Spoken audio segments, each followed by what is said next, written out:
Oh, that bleed like the rest of us quote. I remember seeing that and then looking at Achilles' other arm and seeing the giant scar running down it.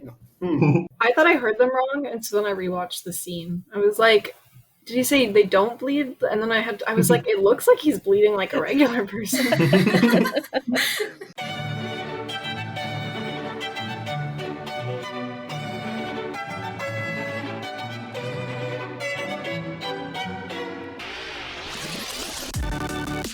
Hello, and welcome to Movies We Dig, the podcast about movies, antiquity, and everything in between. I'm Elijah Fleming. And I'm Colin McCormick. And we are so excited today to have three brand new guests from Adam Rabinowitz's class.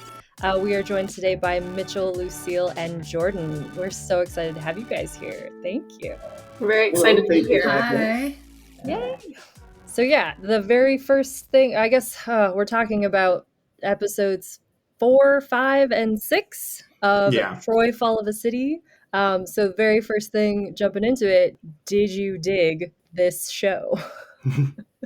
I really did dig this show. Like, I thought we watched clips in class, and so we got the gist of the plot, but just kind of how it related to Iliad. But when I was watching it by myself, like yesterday and today, it was so good, and I was so invested in all the characters and stuff. They did a really good job. I dig this rendition of the Iliad.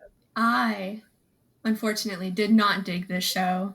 This is perfect because every time on the show we all like have the same opinion. So this is like, I'm like, finally.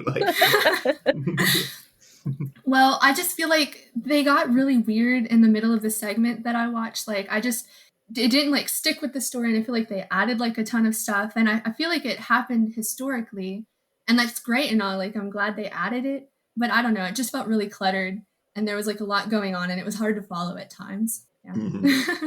I did not dig it either. I could not get past the gross amounts of smoldering intensity in everyone's dialogue. Yeah, there's a lot of smolder. There's a lot of intense staring. One might even say navel gazing in this show. Everyone is spoken with such few words that there's just dialogue with me. Yeah, which is, we talked about a little bit about this with Adam, because if you read like the Iliad or something like that, you can't get them to shut up. Like, even like Patroclus's dying breath is like 12 lines long, all in, spoken in verse naturally.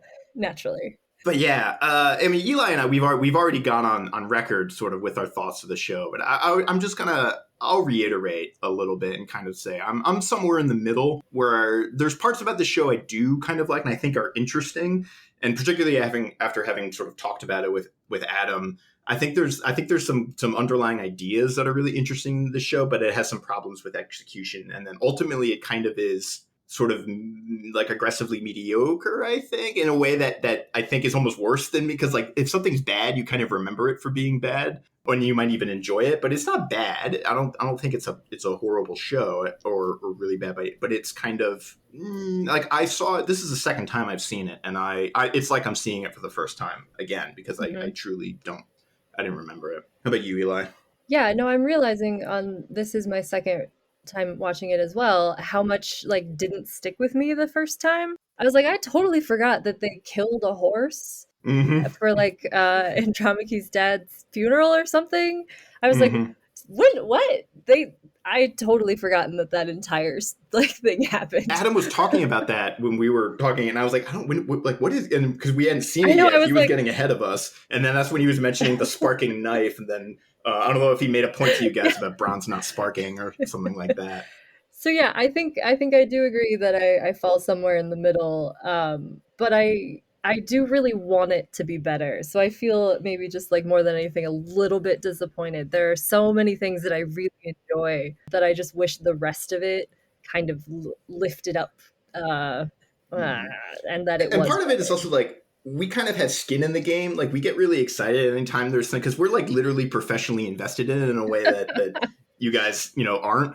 But like anytime there's any sort of thing that's on something that we study, we get our hopes up maybe a little bit too high, but then we have to kind of wind it back. But let me just start with your all of your experience, because you're in this sort of like first year undergraduate sort of seminar talking about Troy. Now having sort of learned about Troy, I just wanted to ask you all like what your sort of thoughts and experiences was like having taken the class or read parts of the Iliad or all the other stuff you've read. How is that sort of, how do you think that's like affected the way you saw or like viewed this show?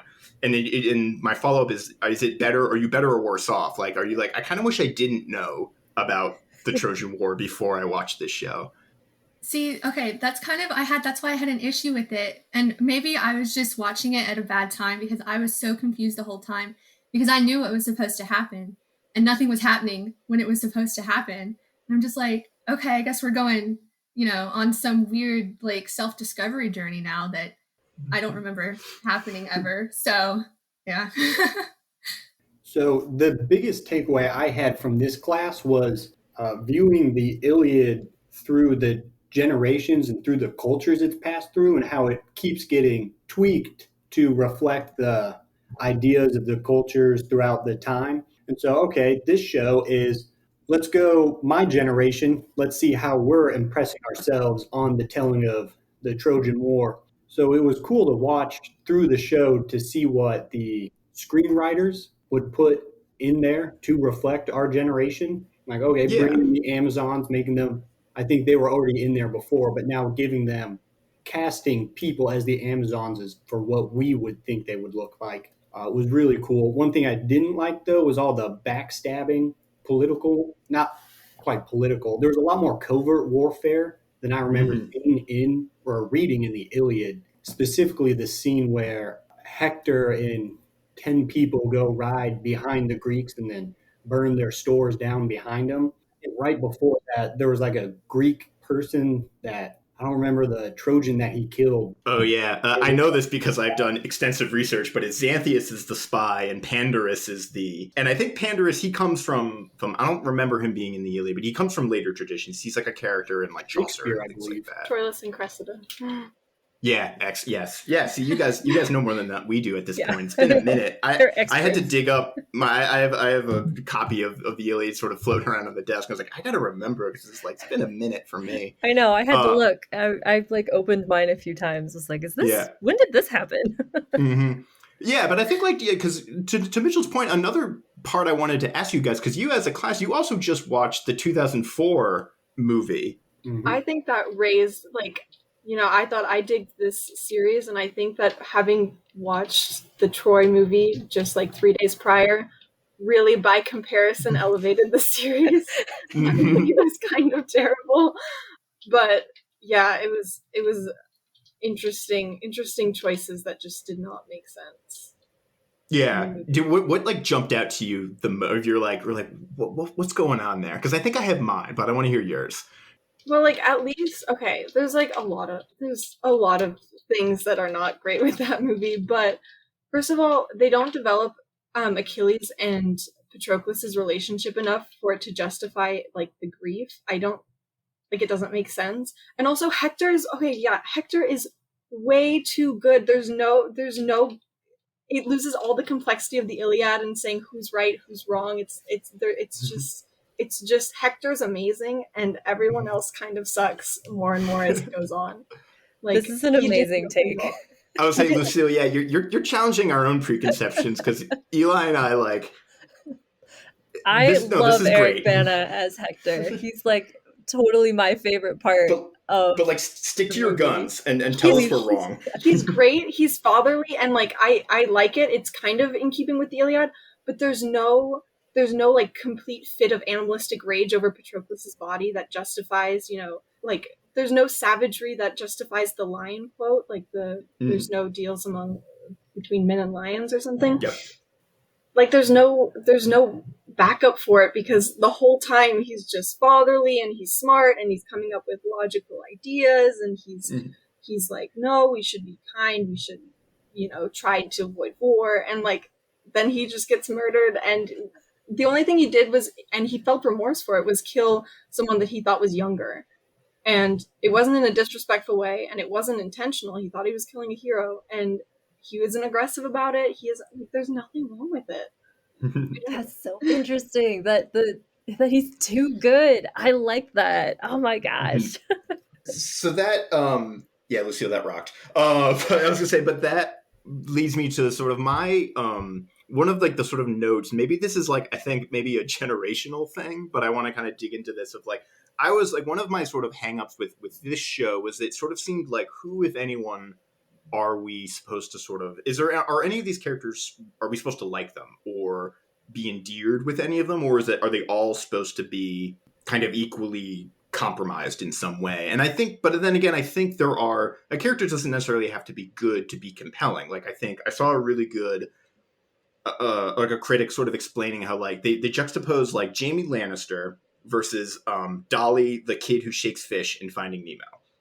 Oh. And this is going to seem random, but I'm going somewhere with this. Where like, if you were to ask most people, they like Jaime Lannister better, even though Jaime Lannister is like by all accounts a sort of bad person in Game of Thrones. Like he's killed, he pushes a kid out of a window, crippling him for life. He's killed a lot of people. He's got a lot of crimes, but he's a much more interesting character. Whereas like Dolly's only, or is it Darla? I think Darla. It's Darla. Name. Yeah, Darla. My bad. Darla. Her only real sort of like crime in life is shaking fish too hard. But like one of those characters to our minds is just like monstrous, and it's not Jaime Lannister. But the point I'm sort of getting with this is that there aren't really any sort of by and large good characters in this show. But which characters do you find most compelling, and then if so, why? Or do you find any of the characters compelling in the show? Yeah. Or either in the show or the movie, vice versa. Because yeah, the movie very much sort of makes Eric Bana's Hector out to be sort of unproblematically good or something like that. He's sort of good through and through. That's an interesting question. I don't know if you're going to like my answer, but we love all your answers. If it's an original thought, we love it. Okay. Well, because I liked the Troy movie a whole lot, but I think one of the reasons I really liked it is because I was able to become attached to the characters. Like, I didn't want Hector to die. I didn't want Patroclus to die. I didn't want Achilles to die. Like, I didn't want anyone to die. And then in the TV show, I knew it was coming, and I'm just like, they're dying, like, meh. So, I mean, I didn't really get attached to anybody in the TV show because they just didn't have any personality because they didn't talk a whole lot, like we mentioned earlier, Yeah, no, true, yeah.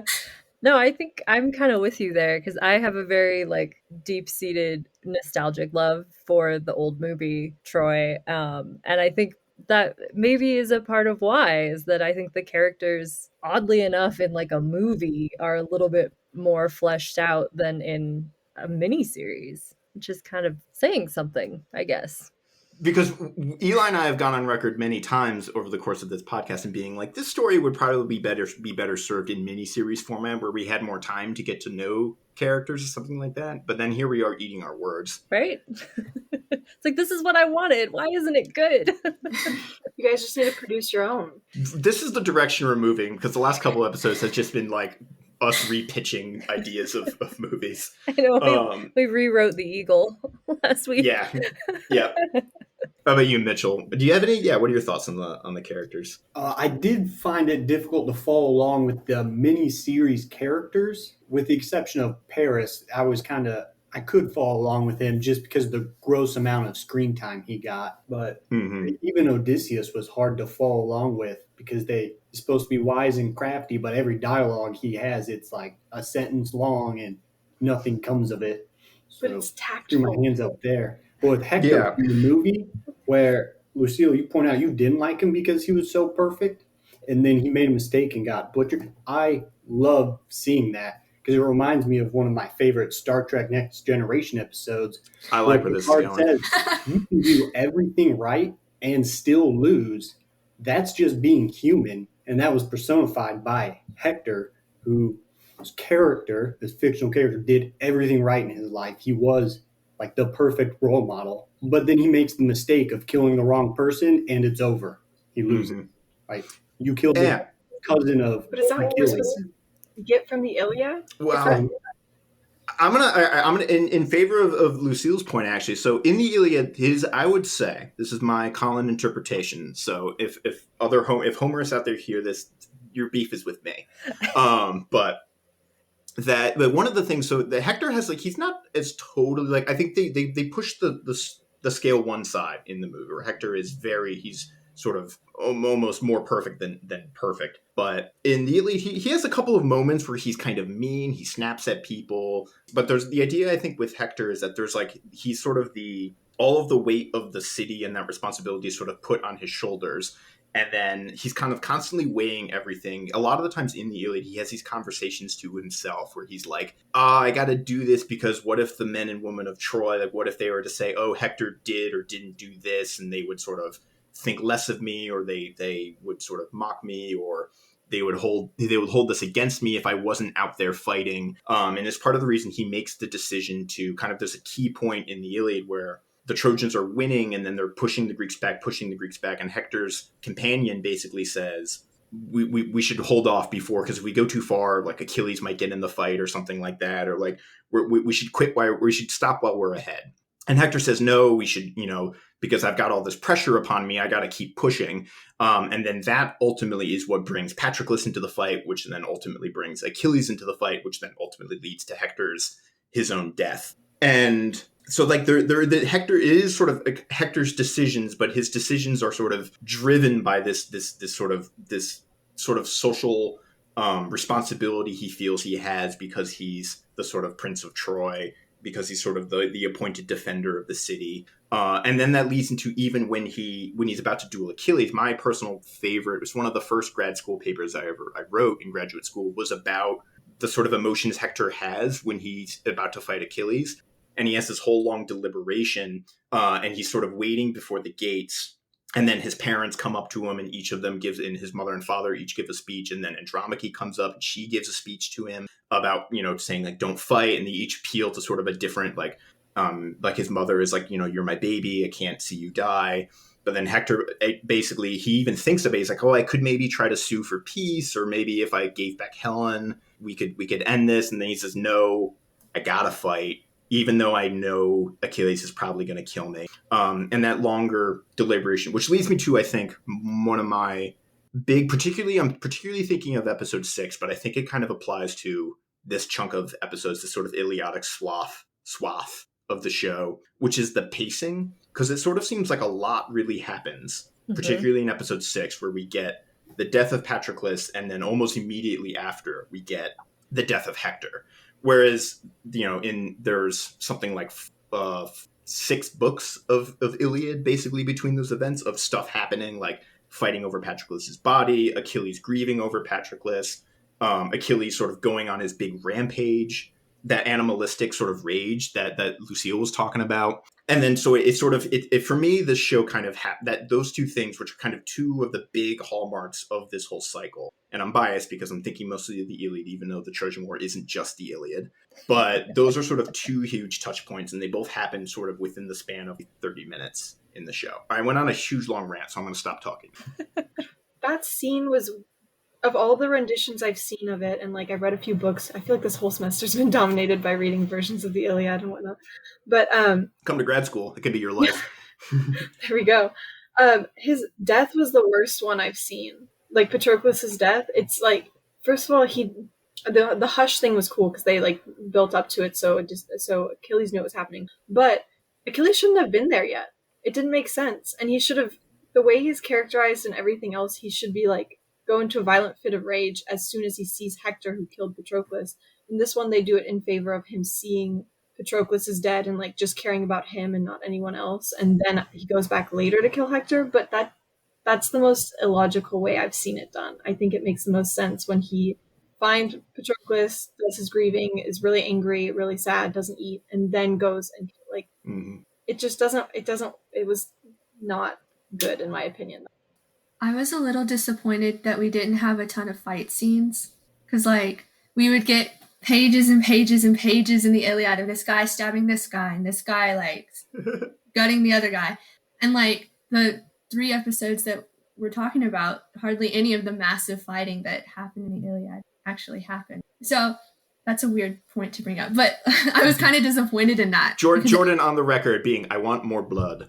I completely agree, though. No, because I was thinking, oh yeah, these are the episodes where like kind of the meat of the story happens, and to sort of get through them and be like, but nothing happened. Nothing really happened. Yeah. We got 15 minutes of Paris going to see his ex. Oh, God. Yeah, right? Well, they kind of covered up the lack of warfare with plenty of espionage. That helped? Mm-hmm. Kind of put a little spy thriller in there for you? Yeah. See, I don't like the spy thriller. I don't know how you guys feel about the little spy. Yeah. It doesn't feel like it works terribly well. And maybe it's sort of a function of the Game of Thronesification of this miniseries, which I feel like is sort of trying to be that sort of political intrigue kind of thing. Yeah. And to that point, even Game of Thrones, up until the last couple of seasons, was pretty light on like at least large scale fights, presumably because they were expensive. And like this show had a huge budget. Had a huge butt is what I just said. But this show had a huge budget. And like, so they got to be sort of judicial. But then like I think of like a show like Vikings, which has like a smaller budget and it has much sort of smaller scale content. But like I think Eli's right. It's sort of it's the result of both trying to have that kind of political intrigue element that we've gotten where we expect in this TV landscape, and then 2 to sort of have cheaper set pieces. And then 3, I think also to sort of justify making Paris and Helen the sort of central characters, because there is a sort of plot problem where once you get to Troy, Helen is sort of left with nothing to do. But so they kind of invent something for her to do. But then I don't remember quite how it ends, but I feel like ultimately it doesn't matter because like the whole... I don't remember if the whole spy thing even really comes to like change anything in the end. Somebody hanged himself or hung himself. Pandarus, yeah. He didn't hang himself. It was made to look like he hung himself. Yeah. Yeah. Yeah, just sadness. Sadness is what it comes to. And I had another point I was going to make, but it just escaped me. Oh, the other point I was going to make is just even like, because we were mentioning, and you guys, I bet you all felt this, but that the 2004 Troy movie was very of its time in a lot of ways. Yes, absolutely. Yeah. I mean, just the way they kind of, like, the way they dealt with Patroclus, I think, is the most obvious. The way cousinly love became the most important thing in the world. Good guy versus bad guy. Trojans versus bad Greeks. Yeah. But this show is kind of also, it's sort of its time, and it's of its, like, context, because it's a Netflix show, and sort of the Netflix whole strategy for the last couple of years is basically, like, every successful show or genre, we're going to do it ourselves. So like cooking shows, reality TV, rom-coms, horror, whatever. Like Netflix is basically trying to like get its finger into every pie, so to speak. And I feel like this was Netflix being like, we need our own Game of Thrones. And because they're Netflix, the strategy is like, let's just throw stuff against the wall and see what sticks. Because every now and then you get because there's so many Netflix original. I don't know how many Adam Sandler movies Netflix has produced. Not enough. I think like 6, but like I haven't seen any. But like every now and then you get like a Stranger Things, or I'm trying to remember the last big. Have y'all seen? Well, I just like recently on the topic of Netflix releasing new shows. Have y'all seen Shadow and Bone? Like that's way off topic. Okay. It's so good. Okay. We're gonna put it. Or we now interrupt this podcast to talk about Shadow and Bone. Skip ahead to blah blah blah blah blah to get back to Troy. But we do need to talk about this. We absolutely need to talk about this. I watched it all the first day it came out. Yes. I again have I read those books when I was younger.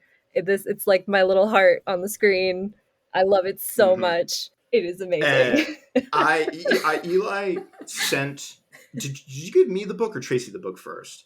I give you the book first. Okay, so Eli sent me the Six of Crows, which is like not the original trilogy, but the but that's the best one. It is the best one. And so me and my partner Tracy, we both read it. And we got like way into it, and so we were like excited. Tracy and I, we watched it in like 2 days, basically, and like completely. We watched like 3 or 4 episodes, like the Friday, and then the next Saturday I went over to her place, and then we just watched them all. But I really dug that show. Lucile, have you seen it yet? I have not, and I've heard of these books, and I need to read them. But obviously, I know you guys probably know my list of books to read is a mile long and very sporadic. I understand that completely. They are there for you when you get there. They're super fun, very awesome. But yeah, I really enjoyed the Shadow and Bone series on Netflix. I think they did a really good job. I'm still thinking about the scene where she crawls and she climbs into the carriage and Jesper's just watching her climb to the carriage. And I like that because I think like I've said this multiple times. Like Jesper, I think is my favorite character, and I would love to hang out with him. But if I had to work with him, I would murder him.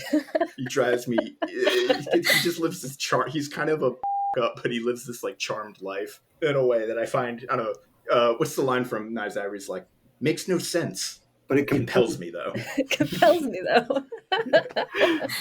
The way that guy is successful based on happenstance, you have to be a very good writer to pull that off. Luck. I love it. Mm-hmm. What were we talking? We were talking about Patroclus and the kid. Patroclus, Netflix, the Game of Thronesification of shows. About all the Netflix genres.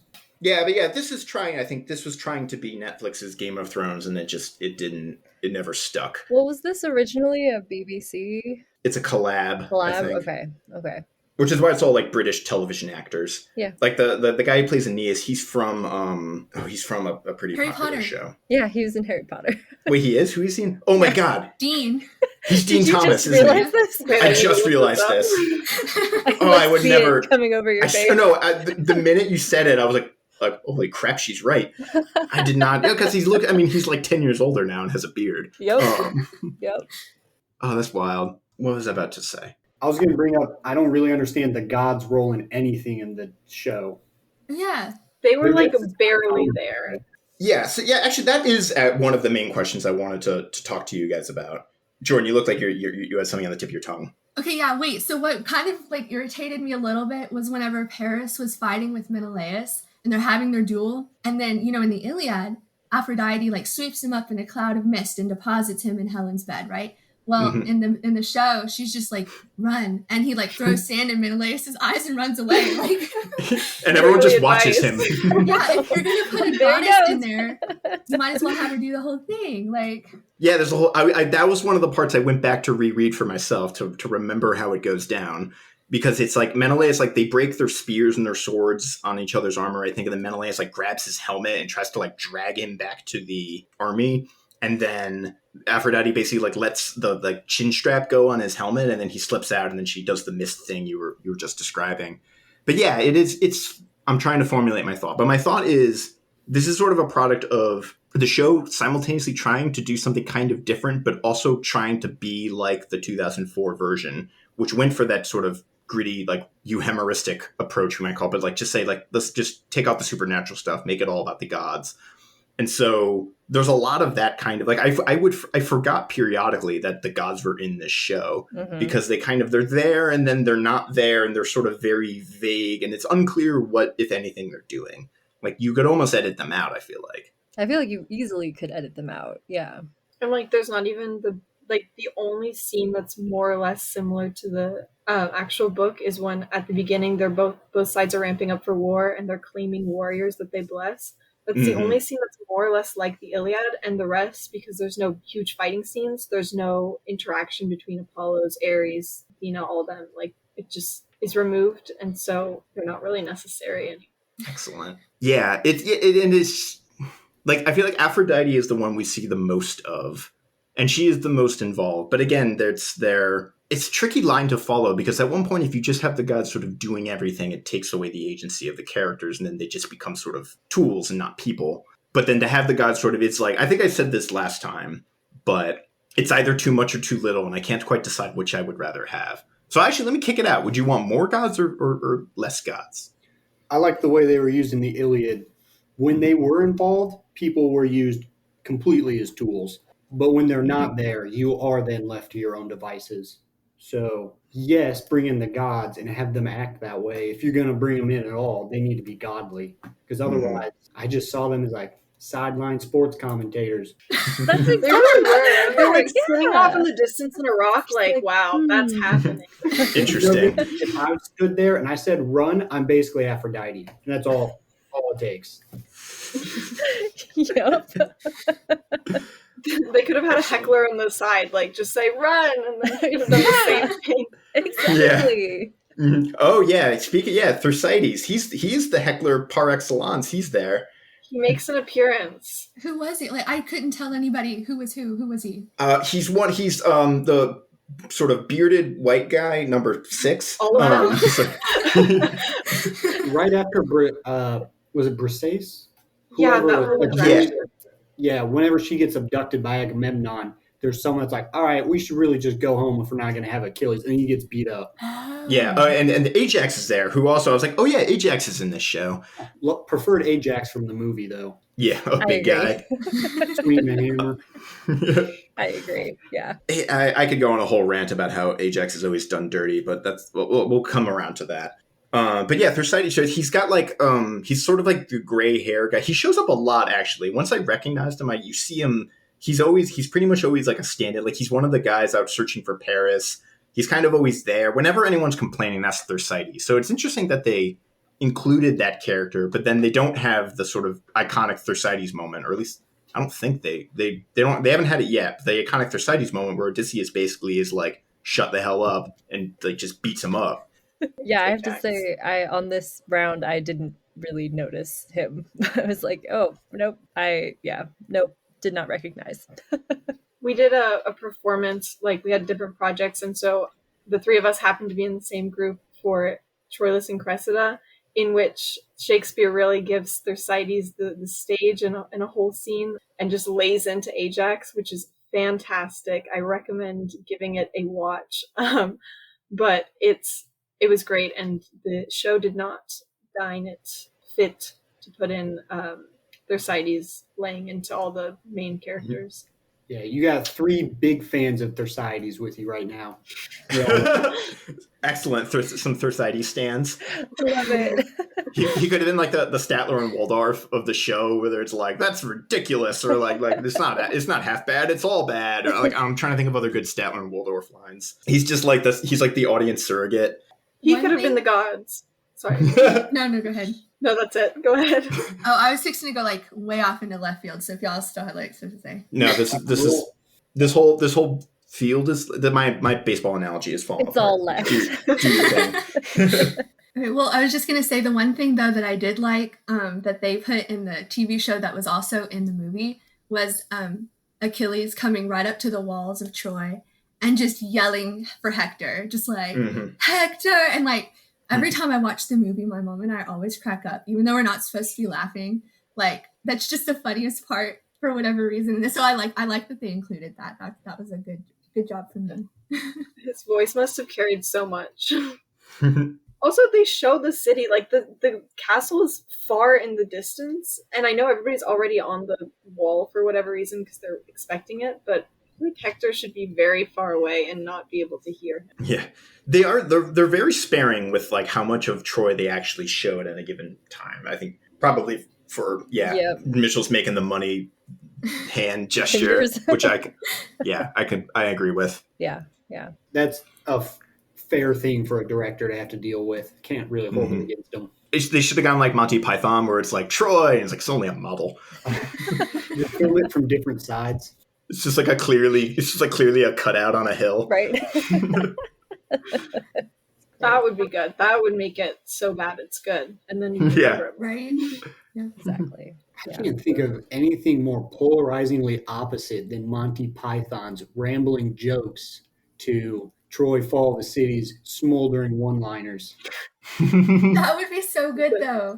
Like Monty Python and the Holy Grail with Troy Fall of the City. Like I think we should make this happen.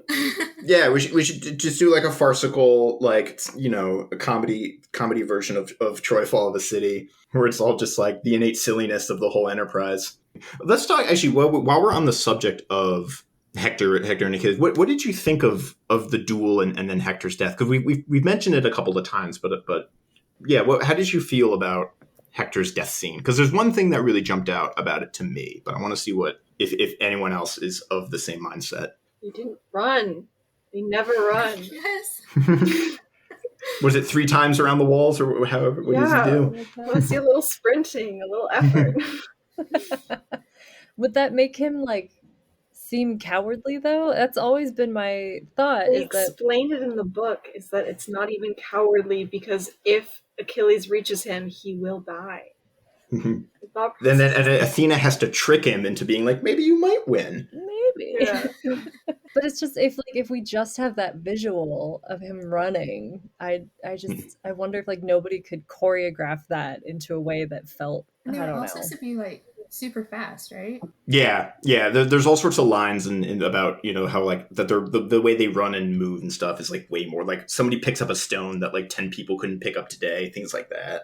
And yeah, like they give measurements for like some of their equipment and like Achilles' spear or something like that. It's like 11 cubits. I forget how big it's supposed to be, but it's like huge. There's a great story from, I think is it in Thucydides or Herodotus, Eli, where they go to find the bones of Orestes. It's Herodotus. So the Spartans need to find the remains of Orestes, and they go to like somewhere else and they dig up and they find like a thigh bone that's like this. I'm making a hand. It's like the size of a horse or something like that. But they find like a giant thigh bone. They're like, this must have been Orestes because everyone knows men back then were 10 feet tall or whatever it was.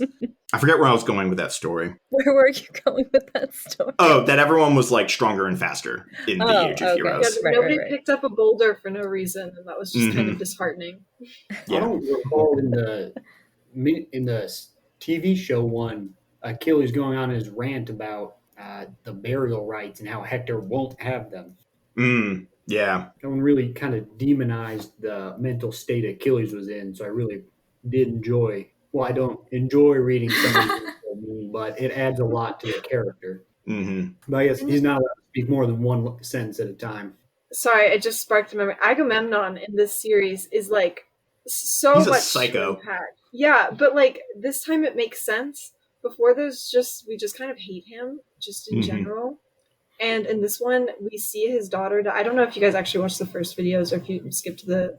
No, we're watching it all the way through. We're just doing it in sort of chunks. All right. So it is like when we watched it in clips, it felt a lot more heartless. But this time watching it all through, he was like really messed up by killing his daughter, which first of all, that scene, ooh, but he's really messed up after it. And you can see like every interaction is characterized by how psychologically messed up he is after having killed his daughter to be there. He's a psycho. Yeah. Yeah, he's the one character that I think really kind of becomes the most villainous out of everyone. I think he just does the most unforgivable things and is kind of like at odds with everyone. You can sort of see that, like Odysseus is trying to hold it all together. They have their kind of like sort of like the envoy to Achilles. I had a thought. I was just thinking sort of to pivot a little bit away, but the sort of, and it's about Achilles, but I'm wondering what you think about sort of the nature of his anger in this sequence, because it's so central to the Iliad, and that the anger sort of moves from Agamemnon to Hector, but it's like of a different, but I feel like it should be of a different sort of caliber, where his anger at Agamemnon is this sort of bitter resentment that's kind of, it has been sort of a long time coming, because even before the events of the Iliad, him and Agamemnon butt heads over like Iphigenia, but then it sort of seemed like Achilles was kind of in the show. His anger seems kind of constant and steady to me. I don't know if you felt the same way, but it seemed like there should have been some kind of jump, or maybe there was, and I'm just a bad viewer. He's just not as, they characterize him different, and I keep using that word, but he's just younger, or he's younger in my mental image of him, and more reckless. And in this one, he's very, like you said, steady and calm and logical, and they barely introduce him, right? This one is not central to Achilles, it's central to Paris, which was an interesting choice. But so we barely see him, and then he just kind of shows up, attacks Helen in a very uncharacteristic way, in my opinion, then leaves. The way they introduce him, the way he's built up, it's very odd. But after that scene and after all that, he's just kind of constant smolder. Like there's not much build up to him, and then he's just kind of wise and everything. And I think I think David Giassi is the actor's name. And I think the reason they cast him because he has like an intensity to him. Like when he just stares, like sits and looks at you, you're kind of like, ooh, like, he sort of, Paul F. Tompkins has a funny story about being on the set of There Will Be Blood with Daniel Day-Lewis, where he says, he's like, some people have told me that Daniel Day-Lewis is pretty intense, and he's actually the most intense person to have ever lived. And I walked on set, and he is just sitting in a chair, and it was like a jungle cat walked on set, and everyone was terrified. I was terrified of him, and I feel like that's kind of the Achilles energy, that you should just sort of be terrified of him. But the show kind of goes about in a weird way, like you said, Lucile, that he's introduced kind of almost suddenly, and then the first things we see him do is that very odd scene with Helen. And he has a little speech, I think, later to Odysseus where he's like, I think this is actually a pretty good speech where he talks about, like, I got to believe in what I'm fighting. Otherwise, I, like, can't lift my, like, you, Odysseus, you can do whatever. You have no scruples. You'll say what needs to be said, fight whatever fight you need to fight. But for me, I got to, like, my heart's got to be in it, which I kind of liked that scene. But to your point, I did think that he was introduced in kind of a stuttering way. And so one of my, like, big takeaways from the show is that there was, like, I think too much Paris and Helen, and it really should have been a slightly more ensemble cast. And the characters that we should really focus on are, and I want to actually hear your thoughts but I think the characters that I would want to see focused are Helen, Odysseus, Achilles, and Hector. I think those would be my four. I don't know. What do you guys think? Would you change any of those out? You're on the right track, and I think you can follow as many characters as, like, your writers can handle. Mm-hmm. As long as the goal should be balancing the Greeks with the Trojans. So if you're going to show an Achilles, you need to show a Hector. Mm-hmm. If you're going to show a Priam, you need to show Agamemnon, and just have all of, like, they're foils for one another. Yeah, have the mirror between them be equal. Yeah, that's a really good point. Because that's a lot of what made the Iliad so compelling, was to really put them as equals. Yeah. Yeah, each character should have sort of a counterpoint character to be balanced against. Which, okay, the Iliad didn't quite balance that as much as I may be leading on to, because the Greeks had at least a handful of great soldiers you were following, and then on the Trojan side you had Hector. Yeah. They really liked Hector. You're not here for Deiphobus and Troilus? Was there for a paragraph and they died. Sorry, what is it? Jordan, did you have something? Jordan's about to be like, I want Thersites and Sarpedon, and I'm trying to think of other obscure characters from... More of the horses, please. Yeah. I want those horses that talk to Achilles. Yep. Well, no, I was just going to say, I think that's why it made the story of the Iliad so compelling, is because you got to see both sides of the war, and you're like, maybe the Greeks didn't have such a good reason for fighting, but, like, you got to know the characters and stuff, so you were sad to see them die. Like, the more main characters, not the random guy, but, like, you know. Yeah, and there is, I don't know actually if this was, here's another question so one of the things, like, at least in my experience, and Eli, because you've also have taught Greek Civ and stuff, but when I was teaching mythology, like, one of the things I find a little challenging to teach the Iliad, more so than the Odyssey or other epics, is that you have to do, I think, a lot of groundwork talking about the sort of cultural context that this happens in to really get the stakes, I think, where you have to understand that there's this sort of gift exchange economy where everyone's trying to acquire stuff, and then acquiring stuff, both sort of like spoil, like treasure, and also captives and animals and things like that. That sort of translates into social and then political power and capital. And so the importance of when Agamemnon has to give up Chryseis, that's not just him being a little prick, which is part of it, but, like, him giving up these gifts equates to a loss of sort of political power, which then threatens his position. And if he loses his position, he is, like, physically in danger. I think there's one play about Iphigenia where they're talking, and Agamemnon is saying, like, if I can't get this army to march on Troy, I'm afraid that I'm going to lose the leadership, and then they're going to turn on me, and they're going to go back to Mycenae and sack my city. That there's this very sort of delicate balance that they're trying to play, and then the real struggle is Agamemnon being like, and there's like a cultural clash between Agamemnon and Achilles, where Agamemnon is like, I should rule because I am the center of all the goods are pouring into me, and then they flow out from me. And Achilles is like, F you, I'm the one fighting, and I'm the best warrior. And that's sort of, there's like, their struggle is more that is greater than just the sort of two men sort of at odds with one another. It's sort of sociocultural. Yeah, it's representative of, like, a greater sociocultural struggle. And then that's, like, you know, me, the literary critic, arguing about this. But what did you guys find that sort of at all, or, like, just when you were reading the Iliad, of, like, just getting into, like, this is because it's a different world. It's not only written in a different world, it's written or composed orally in a different world, talking about an even older world. And the kind of the different, like, what's the word, like barriers or sort of the stages in between you and something like this story? That was a very convoluted question. I apologize for doing that to you. I'll take a stab at it. So I read an article, because, it's a class, so they make us do work. And it was about how, so like the trading gifts for, political power and whatnot and relations is on par for what would happen in the Bronze Age.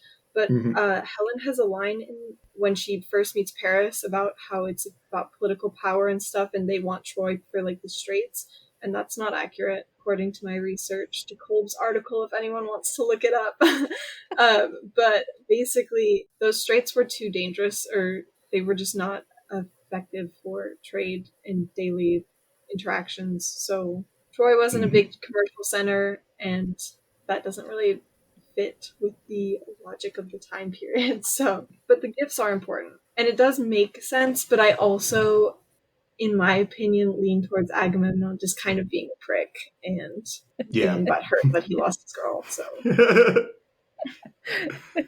nice. Well, I think in this time that I saw it, and I remember from our conversation with Adam, he sort of said that, so much of this story is about like family ties, especially like parents and children.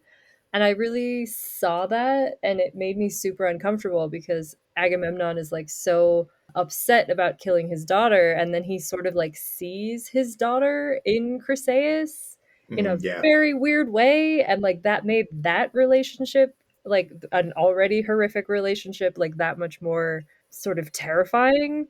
And like her giving her back to her father, and like him watching that was extremely awful. So yeah, I guess my bigger sort of question to you guys is like treatment of women in the Iliad and in modern rendition. What do we think? I think the miniseries gave him a bit more power, at least Helen being a spy queen. This the show, to its credit, passes the Bechdel test. Yeah. Which is a low threshold, I think, for TV shows and stuff in this day and especially age. Like an ensemble. Yeah. Yeah, I liked it because they were actually, speaking and saying things that weren't just, my husband. It was like, we've got, actual thoughts about strategy and stuff, and people are actually listening. Like the Amazons. Yes, I like that they added that. Them. Yeah, that was pretty cool. Because I didn't know, right? So I had to look it up while I was watching it. Like, were there Amazons actually there? And like, sure enough, I was like, wow, that's cool. Yeah, they get Penthesilea. Yeah. And then there's, I think that to the theme of family, there's a lot of conversations with Andromache and Helen. I think they're kind of supposed to almost be foils for one another because they've just had, all their conversations are just sort of how they're sort of at odds sort of in their whole worldviews and stances. And then, Andromache, like the relationship to motherhood is, I think, like the big one. For sure. Where Helen has this daughter that she's estranged from, and Andromache is trying so hard to have a child, and then as we find out, that is sort of tragically taken from her. Yeah. Did Andromache really name her son after an orphaned soldier that died? Oh, I'm so glad you brought this up, because this was a thing I forgot to mention, but I was to circle back around to the duel. One of my big central complaint with the Hector duel is that his dying thoughts are of this random kid that he met. Yeah. And not like, say, his family, which would be more thematically in line with what we were talking about. And like why it was necessary. This is one of those things where the show invents stuff that I feel like it doesn't need to invent. And I went on a whole rant about Odysseus' 2 children in the first episode about he only has 1 son. You don't need to invent a second kid. And then in this show, this is Astyanax character, because his son is named Astyanax, which is ironic because in Greek that means like defender of the city. And yeah, they're really big into ironic names in mythology. Achilles means grief of the people. Mm-hmm. There's a couple others I'm trying to remember. Some of them are hard to. Alexandros also means like defender of men. Mm-hmm. But anyways, yeah, that there's this element that he names his baby after like a sort of enlisted soldier is the idea. And then so he has his dying thoughts are of this Astyanax guy, and not like his wife or his parents or his son or anything like that. That drove me a little. Yeah. And credit where credit is due. Actually, Tracy made that observation, not me, when we first watched it. Yeah, I don't know. That did seem weird. Like if they're trying to sort of like bring this whole like theme of family actually like to fruition. Yeah, I don't know. Mm-hmm. Also, like somewhat on the same line as family, the one point where the gods do show up, they're watching, I think it's when Paris has just like run away from the battle or the duel, and it's Aphrodite and Zeus, and in the Iliad it's their relationship is fatherly and like, you know, father-daughterly. It's she's like begging on his knees, she's like, look, they hurt me, like help me out, like I'm your sweet little daughter. And in the movie she's on top, like like there's a weird like pseudo really sexual element, and like I get that she's like the goddess of like romance, suggestion, love, and all that stuff, but and I get that the gods are like really messed up for that anyway, but I don't know, having read the actual book, it was just weird because she was definitely like his daughter in my brain, and then she was being very, very weird. Yeah, and it's also because there's like Hera is the one who sort of famously like sort of seduces Zeus to distract him while the other gods can go down and start mucking around. Yeah, that was a bit odd. But at least you can ignore that and the plot is still intact. True. So if you just skip that whole scene, you've missed nothing. Yeah, I think that's the other thing is because when the gods speak, they kind of don't say anything. It's all just speaking platitudes and generalizations. Yes. Cryptic. In that scene, he vaguely recapped what the last episode was over. Oh, Paris just ruined his fate. Okay, thanks, Zeus. Yeah. Oh, yeah, and then the other this conceit that like Paris sort of dying a little bit breaks the prophecy. Yeah, that was weird. I didn't know what they were trying to do there. Like, is she like playing a game because Zeus said he wasn't going to do something, and so she was like, I'm going to give everyone hope. So I'm going to say, oh, he dies, like technically it's broken, and then maybe things will turn out differently. But then I realized that we watched the clips in class, so I know what's going to happen. It's still going to be the same ending. So what did that do? Like, what's breaking the curse mean?